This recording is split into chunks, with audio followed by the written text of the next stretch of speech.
तो नमस्कार दोस्तों, एक बार फिर से स्वागत है आपका हमारे YouTube चैनल में। दोस्तों, जैसा कि आपको पता है, हम जब भी आते हैं एक नई जानकारी, एक नई अपडेट लेकर आपके सामने आते हैं। तो आज की वीडियो में हम देखने वाले हैं एक और नई जानकारी, एक और नई अपडेट। दोस्तों, इससे पहले अभी तक आपने हमारे चैनल को सब्सक्राइब नहीं किया है तो प्लीज़ आप कर लीजिए चैनल को सब्सक्राइब और कर लीजिए बेल आइकन को प्रेस, ताकि आगे आने वाली हर छोटी बड़ी अपडेट सबसे पहले आप तक पहुँचे।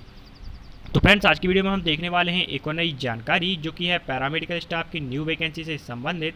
तो दोस्तों, यहाँ पर पैरामेडिकल स्टाफ की नई भर्ती आ चुकी है। तो इसके ऑनलाइन आवेदन कब से प्रारंभ हो रहे हैं, किस प्रकार की ये भर्ती है, वेतनमान क्या रहने वाला है, पोस्टें काय की खाली हैं, तो सारी जानकारी वीडियो में हम देखने वाले हैं। तो फ्रेंड्स, ये जो नोटिफिकेशन है ये 1/6/2021 को रिलीज़ हो चुका था श्याम शाह मेडिकल कॉलेज रीवा से। तो यहाँ पर चलिए देख लेते हैं कि इम्पोर्टेंट डेट्स क्या है। आपके जो आवेदन है स्टार्ट हो रहे हैं 2 जून 2021 से, लास्ट डेट है 2 जुलाई। और अगर आपके आवेदन में कोई त्रुटि हो जाती है उसको आपको 3 जुलाई तक का टाइम मिलेगा, आपको उसे सुधार सकते हैं। और प्रवेश पत्र जारी की दिनांक हम बात करेंगे तो 15 तारीख को, आपके 15 जुलाई 2021 को आपके एडमिट कार्ड आ जाएंगे और 21 जुलाई को आपका एग्ज़ाम होगा 3 बजे से 5 बजे तक। फ्रेंड्स, यहाँ पर नोट दिया हुआ है कि परीक्षा समय एवं स्थान की जानकारी पृथक से प्रसारित की जाएगी। चलिए फ्रेंड्स, नेक्स्ट देख लेते हैं कि आपका आवेदन शुल्क क्या रहने वाला है। परीक्षा शुल्क की हम बात करेंगे तो अनारक्षित वर्ग के अभ्यर्थियों के लिए 1000 रुपये लगने वाली है फीस। और जो भी आरक्षित श्रेणी के उम्मीदवार हैं हमारे SC ST OBC कैंडिडेट, तो उनके लिए 900 रुपये यहाँ पर लगने वाला है। ऑनलाइन आवेदन में त्रुटि सुधार हेतु एक बार के लिए MP ऑनलाइन का पोर्टल शुल्क 50 रुपये और GST अलग से दे होगा। अगर आप कोई ऑब्जेक्शन उठाते हैं तो 50 रुपये उसका भी आपको देना पड़ेगा। तो फ्रेंड्स, ये कुछ यहाँ पर टिप्पणी दी हुई है कि आपका आधार पंजीयन होना चाहिए, ये आप देख लीजिएगा ध्यान से। अभी हम बात करते हैं कि कौन कौन सी पोस्टें यहाँ पर निकली हुई हैं, टोटल संख्या इनकी कितनी है। तो जो पहली पोस्ट है आपकी रहेगी OT टेक्नीशियन की, 3 पद यहाँ पर खाली हैं। एक अनारक्षित UR के लिए, OBC के लिए और ST कैटेगरी कैंडिडेट के एक एक यहाँ पर पद रिजर्व है। तो 3 यहाँ पर आप देख सकते हैं, 3 पोस्टें आपको OT टेक्नीशियन की मिल जाएंगी। अब वही हम बात करेंगे एनेस्थीसिया टेक्नीशियन की, 2 पद इसके रिक्त हैं, एक जनरल का है, एक OBC का। और कार्डियोथोरेसिक टेक्नीशियन की बात करेंगे तो 2 पद इसके भी रिक्त हैं। ECG टेक्नीशियन के 2 पद यहाँ पर वैकेंसी आई हुई है, जनरल और OBC के लिए सीट है। और डायलिसिस टेक्नीशियन की 4 पोस्टें यहाँ पर निकली हुई हैं, 2 जनरल के लिए, एक OBC, एक ST के लिए। फ्रेंड्स, बात करेंगे एक्सरे टेक्नीशियन की, तो कुल पद इसके 3 हैं रिक्त, यहाँ पर 3 भर्ती निकली हुई है। अनारक्षित के लिए एक OBC के लिए और एक ST कैटेगरी के कैंडिडेट के लिए यहाँ पर फ्रेंड्स ये पोस्ट रिजर्व है। और बात करेंगे कि यहाँ पर रेडियोग्राफर टेक्नीशियन, रेडियोग्राफर की कुल 2 पोस्टें और निकली हुई हैं, एक अनारक्षित और एक OBC। तो फ्रेंड्स, अब हम देख लेते हैं कि शैक्षणिक अर्हता यहाँ पर क्या मांगी है, न्यूनतम आयु सीमा क्या है। OT टेक्नीशियन की अगर हम बात करेंगे तो OT टेक्नीशियन के लिए आपकी जो एज है वो कम से कम 18 वर्ष तो होनी ही चाहिए।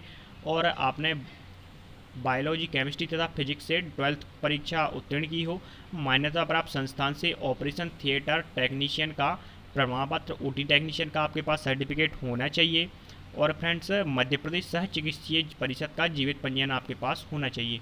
एनेस्थीसिया टेक्नीशियन में भी आपको फ्रेंड्स यही शैक्षणिक अर्हता मांगी गई है। यहाँ पर केवल आपका जो प्रमाण पत्र है वो एनेस्थीसिया टेक्नीशियन का होना चाहिए। वही अब हम बात करेंगे कार्डियोथोरेसिक टेक्नीशियन की, तो यहाँ पर आपको कार्डियोथोरेसिक टेक्नीशियन का डिप्लोमा मांगा गया है और 12वीं आपकी बायोलॉजी से उत्तीर्ण होना चाहिए। और मध्य प्रदेश पैरामेडिकल काउंसिल में आपका जीवित पंजीयन होना चाहिए। ECG टेक्नीशियन में आपका सर्टिफिकेट मांगा गया है, 1 वर्ष का प्रमाण पत्र। और बायोलॉजी, केमिस्ट्री तथा फिजिक्स से आपको 12th उत्तीर्ण होना चाहिए और जीवित पंजीयन आपका होना चाहिए। बात करेंगे डायलिसिस टेक्नीशियन की, 18+ आपकी एज होनी चाहिए, आपके पास डायलिसिस का डिप्लोमा होना चाहिए। एक्सरे टेक्नीशियन की बात करेंगे तो फिर आपको 12th बायोलॉजी, केमिस्ट्री और फिजिक्स से पास होना चाहिए। और मान्यता प्राप्त संस्थान से एक्सरे रेडियोग्राफर टेक्नीशियन का डिग्री, डिप्लोमा, प्रमाण पत्र डिग्रीधारी को यहाँ पर प्राथमिकता दी जाएगी। फ्रेंड्स, आप देख सकते हैं एक्सरे टेक्नीशियन में यहाँ पर मान्यता प्राप्त संस्थान से एक्सरे रेडियोग्राफर टेक्नीशियन का डिग्री या डिप्लोमा प्रमाण पत्र आपके पास होना चाहिए। और अगर आपके पास डिग्री है, डिग्रीधारी हैं आप, तो आपको यहाँ पर प्राथमिकता दी जाएगी। और मध्य प्रदेश सह चिकित्सीय परिषद का जीवित पंजीयन प्रमाण पत्र। और यहाँ पर रेडियोग्राफर टेक्नीशियन की और एक और यहाँ पर पोस्ट है, 18 वर्ष न्यूनतम आयु दी हुई है। अभ्यर्थी ने बायोलॉजी, केमिस्ट्री तथा फिजिक्स विषयों में 12वीं प्रणाली से 12वीं परीक्षा उत्तीर्ण की हो, मान्यता प्राप्त संस्थान से संबंधित विषय में डिग्री डिप्लोमा, और आपका मध्य प्रदेश पैरामेडिकल काउंसिल में जीवित पंजीयन होना चाहिए। अब हम बात करेंगे फ्रेंड्स वेतनमान की। वेतनमान क्या रहने वाला है, 5200 से 20,000 और 2800 आपका ग्रेड पे रहेगा। और फ्रेंड्स चलिए और इम्पोर्टेंट यहाँ पर न्यूज़ देख लेते हैं। यहाँ पर वेतन की अगर हम बात करेंगे तो फ्रेंड्स अब हम एक और इम्पोर्टेंट पॉइंट देख लेते हैं। यहाँ पर आप देख सकते हैं कि पहले आपको 3 वर्ष की परीक्षा अवधि पर रखा जाएगा, और यहाँ पर आपको 70% प्रथम वर्ष में और द्वितीय वर्ष में 80 और तृतीय वर्ष में 90% राशि स्टाइपेंड के रूप में दी जाएगी। और जब आपकी परीक्षा अवधि सफलतापूर्वक पूर्ण हो जाएगी तो आपको मूल वेतन देना स्टार्ट हो जाएगा। आरक्षण की बात करेंगे तो ओबीसी को 27% आरक्षण मिलने वाला है, ईडब्ल्यूएस को 10, अनुसूचित के लिए 16 और अनुसूचित जनजाति के लिए 20% आरक्षण मिलने वाला है। और यहाँ आरक्षण का डिटेल से दिया हुआ है, यात्रा भत्ता आपको मिलने वाला है नहीं। और परीक्षा केंद्र की अगर हम बात करेंगे तो इसका निर्धारण आपको एमपी ऑनलाइन के माध्यम से करना होगा।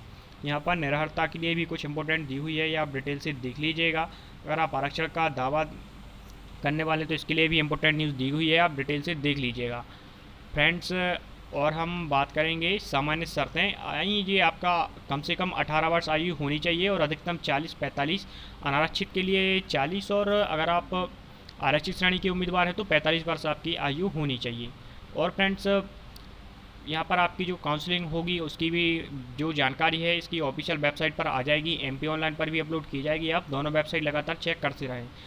आपको आवेदन कैसे करना है, एमपी ऑनलाइन की ऑफिशियल वेबसाइट से आप आवेदन कर सकते हैं। इसके लिए आपको ये 12th की मार्कशीट और 10th की मार्कशीट अपलोड करनी पड़ेगी ऑनलाइन आवेदन में, और डिग्री डिप्लोमा की फाइनल ईयर की मार्कशीट और रजिस्ट्रेशन का सर्टिफिकेट, फ़ोटो पहचान पत्र, उम्मीदवार का नवीन फ़ोटो, हस्ताक्षर, जाति प्रमाण, ये सब आपको 200 KB से 200 KB तक के आकार में फ्रेंड्स यहाँ पर अपलोड करना है। अब हम देख लेते हैं फ्रेंड्स कि सिलेबस क्या रहने वाला है।